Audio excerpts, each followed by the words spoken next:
आज के लेक्चर का टॉपिक है हिंदुओं के रीति रिवाज, संस्कार एवं मान्यताएं। इस टॉपिक के खंड 1 के वीडियो का आपने अवलोकन किया होगा। ये वीडियो पहले आप देख चुके होंगे। उस वीडियो में हमने हिंदू परंपरा में प्रचलित 16 संस्कारों पर चर्चा की थी। आज के व्याख्यान के अंतर्गत हम लोग हिंदुओं के रीति रिवाज, संस्कार और मान्यताएं विषय के दूसरे खंड के तहत हिंदू समाज में प्रचलित आश्रम व्यवस्था, पुरुषार्थ व्यवस्था, ऋण और पंच महायज्ञों के विषय में चर्चा करेंगे। तो सबसे पहले हम बात करते हैं आश्रम व्यवस्था के बारे में।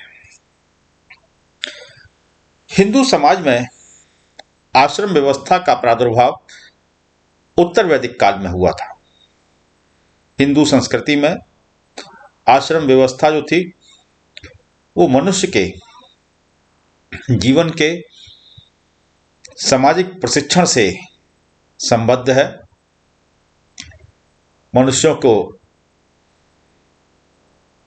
कर्तव्यों में बांधने वाली यह व्यवस्था है। आश्रम शब्द की उत्पत्ति श्रम धातु से हुई है, जिसका अर्थ है परिश्रम या प्रयास करना। वस्तुतः यह कहा जा सकता है कि आश्रम का आशय जीवन के उन विभिन्न स्तरों से है जहां व्यक्ति को अनेक प्रयत्न करने होते हैं। स्पष्टतः यह कहा जा सकता है कि हिंदू समाज में आश्रम व्यवस्था का संबंध मनुष्य के व्यक्तिगत सुधारों एवं संस्कारों से था। प्राचीन काल में हमारे मनीषी आर्यों ने मनुष्य की औसत आयु जो है वो 100 वर्ष मानी थी। मनुष्य की औसत आयु को 100 वर्ष मानकर उसे 4 भागों में विभाजित किया, अर्थात उसे 4 आश्रमों में विभाजित किया गया था। 4 आश्रम के अलग अलग नाम प्रतिपादित किए गए। पहले को ब्रह्मचर्य कहा गया, दूसरे को गृहस्थ कहा गया, तीसरे को वानप्रस्थ आश्रम कहा गया, चौथे को संन्यास आश्रम। और प्रत्येक आश्रम की जो अवधि थी वो 25 वर्ष निर्धारित की गई। कहने का तात्पर्य है कि प्रारंभ से लेकर के 25 वर्ष की आयु तक व्यक्ति ब्रह्मचर्य आश्रम में रहेगा। 25 वर्ष से लेकर के 50 वर्ष की आयु जो थी वो गृहस्थ आश्रम के लिए निर्धारित थी। 50 से लेकर के 75 वर्ष की आयु वानप्रस्थ आश्रम के लिए निर्धारित थी और 75 से 100 वर्ष की आयु जो थी वो संन्यास आश्रम के लिए निर्धारित थी। अब इन आश्रमों का विवरण हम अलग अलग इस पर चर्चा करेंगे। तो सबसे पहले ब्रह्मचर्य आश्रम क्या होता है। ब्रह्मचर्य आश्रम के अंतर्गत व्यक्ति जीवन के प्रारंभिक 25 वर्षों तक, शुरू के जो 25 वर्ष है, 25 वर्षों तक गुरु के आश्रम में रहकर विद्या अध्ययन करता था और ब्रह्मचर्य जीवन का पालन करता था।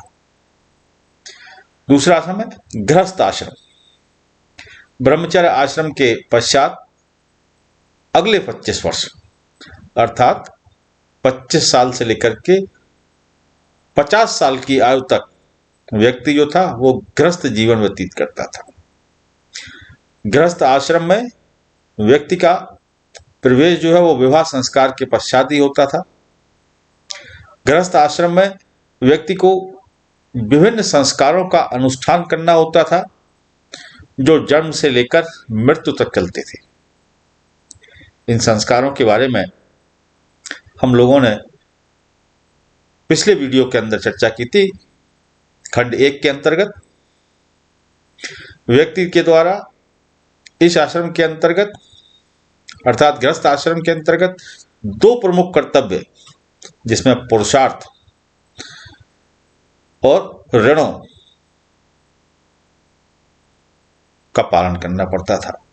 पुरुषार्थ अर्थात धर्म, अर्थ और काम की प्राप्ति इसी आश्रम के तहत रह करके करनी होती थी।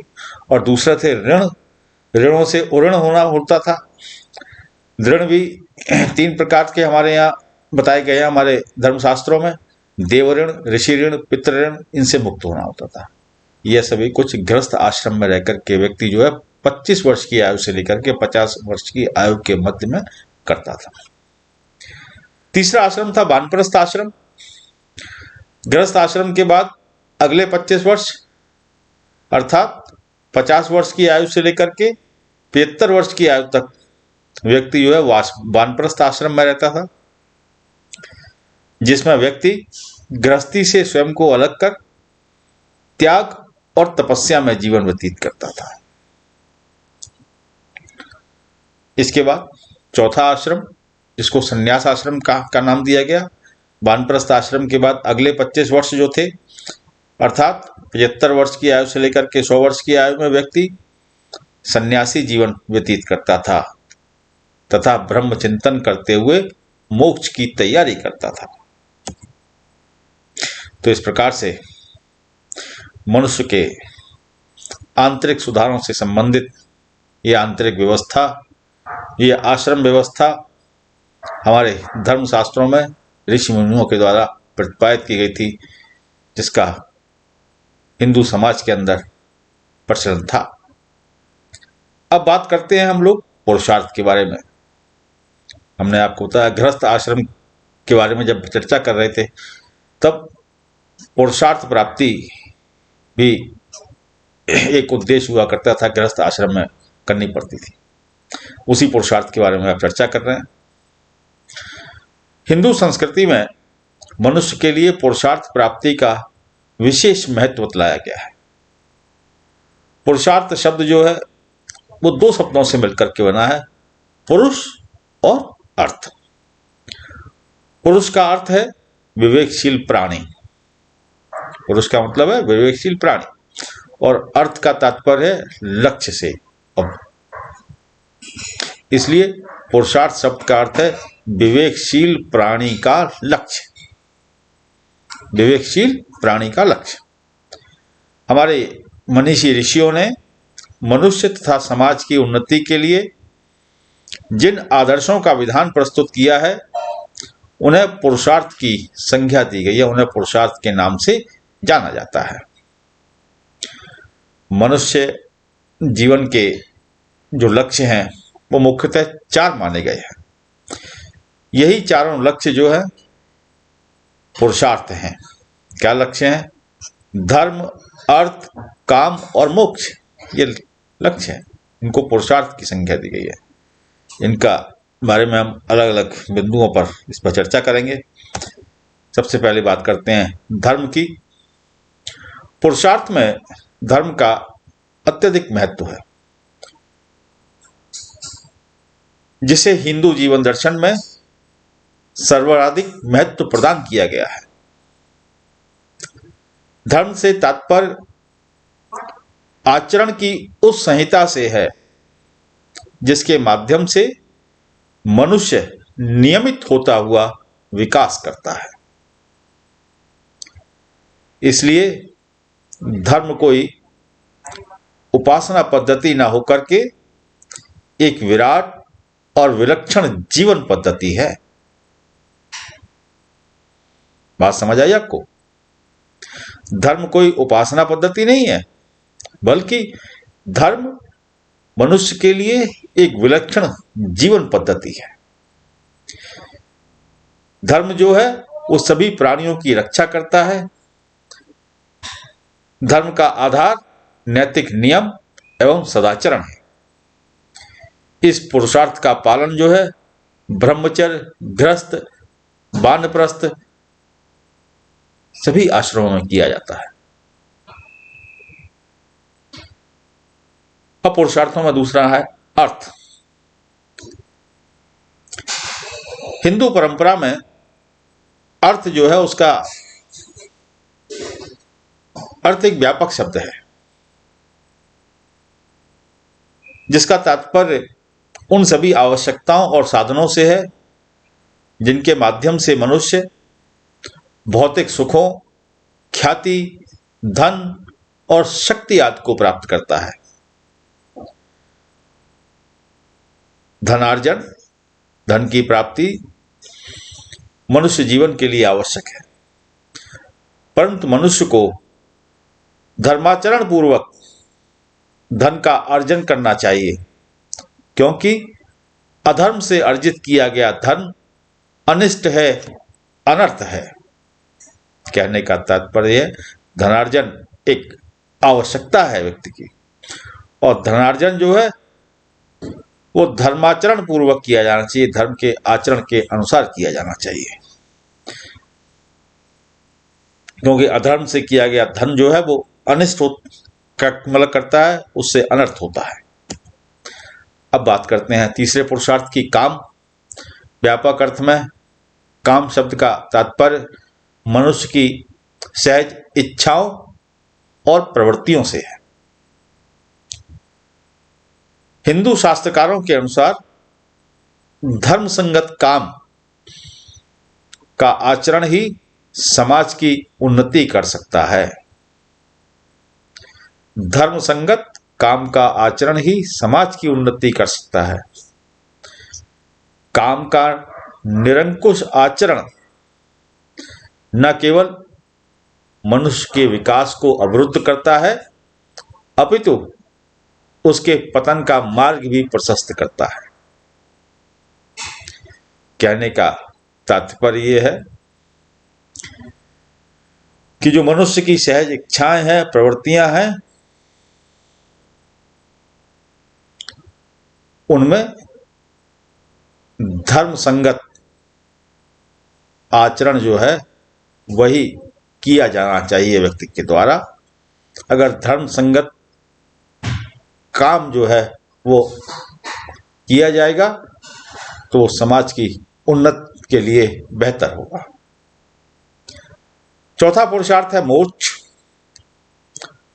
मनुष्य के पुरुषार्थ की अंतिम और चरम परिणति जो है उसको मोक्ष कहा गया है।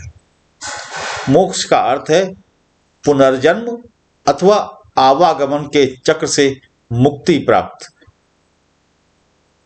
कर आत्मा का परमात्मा में विलीन हो जाना।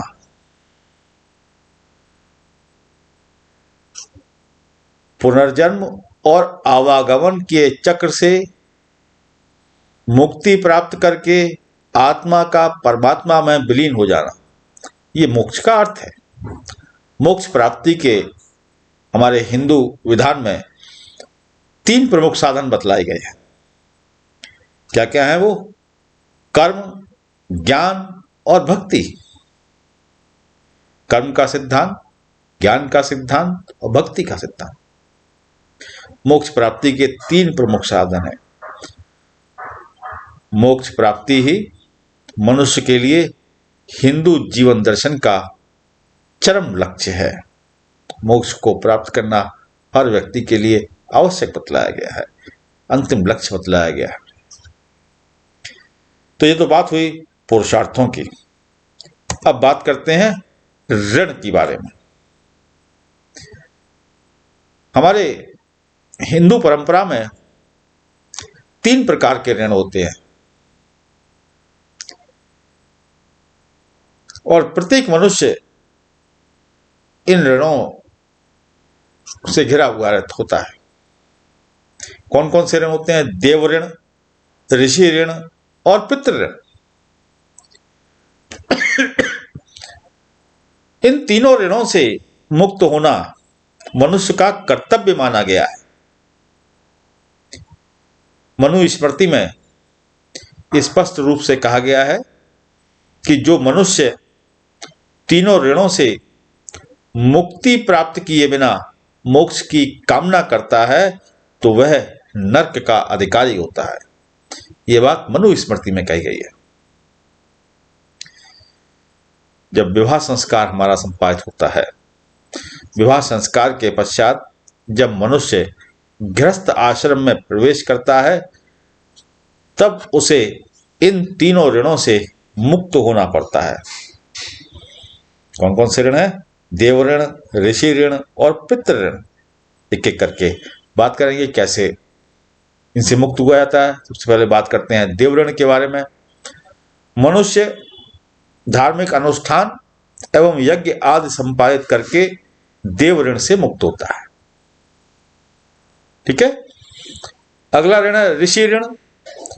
मनुष्य अपने पुत्र को शिक्षित कराकर एवं विधि पूर्वक वेदों का अध्ययन कराकर ऋषि ऋण से मुक्त होता है। तीसरा है पितृ ऋण। मनुष्य धर्मानुसार, धर्म के अनुसार संतान की उत्पत्ति कर पितृ ऋण से मुक्त होता है। तो इस प्रकार से इन तीनों ऋणों से मुक्त होना आवश्यक बतलाया गया है हमारे हिंदू परंपरा में। अब बात करते हैं पंच महायज्ञ की। पंच महायज्ञ क्या थे? हिंदू संस्कृति में मनुष्य को विवाह संस्कार के बाद गृहस्थ आश्रम में रहते हुए 5 महायज्ञों को संपादित करना होता है। ये यज्ञ जो है वो लौकिक और पारलौकिक सुख एवं शांति के लिए आवश्यक माने गए हैं। कौन कौन से यज्ञ हैं? पहला यज्ञ है ब्रह्म यज्ञ। ब्रह्म यज्ञ कैसे होता है? इसमें मनुष्य को वेदों का अध्ययन करना पड़ता है।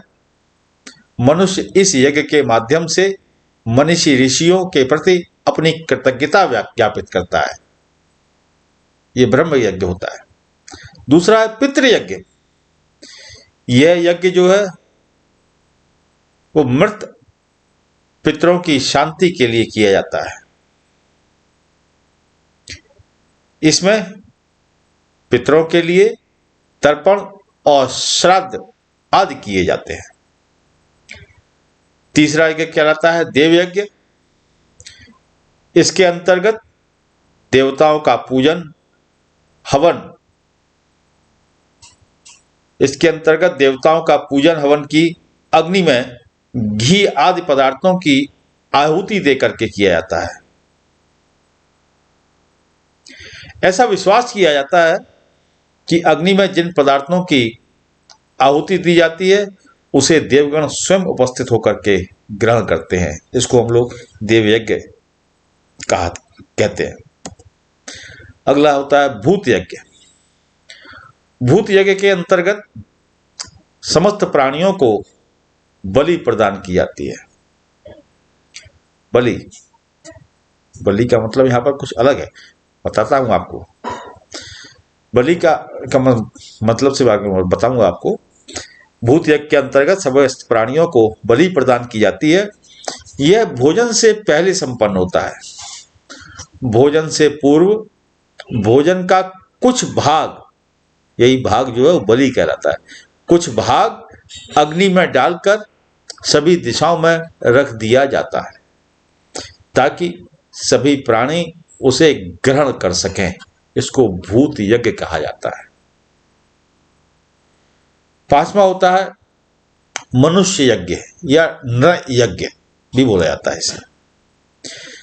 इसे अतिथि यज्ञ भी कहा जाता है। इसके अंतर्गत आगंतुक अतिथि की सेवा एवं सत्कार किया जाता है। हिंदू परंपरा में अतिथि को देवता की संज्ञा दी गई है। बौद्धायन के अनुसार अतिथि चाहे प्रिय हो या अप्रिय, उसका आदर सत्कार करने वाला व्यक्ति स्वर्गलोक का भागी होता है। तो इस प्रकार से ये 5 जो है वो महायज्ञ हमारे हिंदू परंपरा में बतलाए गए हैं। धर्मशास्त्रों में इनकी व्याख्या है और इनका पालन करना मनुष्य के लिए आवश्यक बतलाया गया है। इस खंड को आज हम यहीं समाप्त करते हैं। अगला तीसरे खंड पर चर्चा आगे करेंगे। धन्यवाद।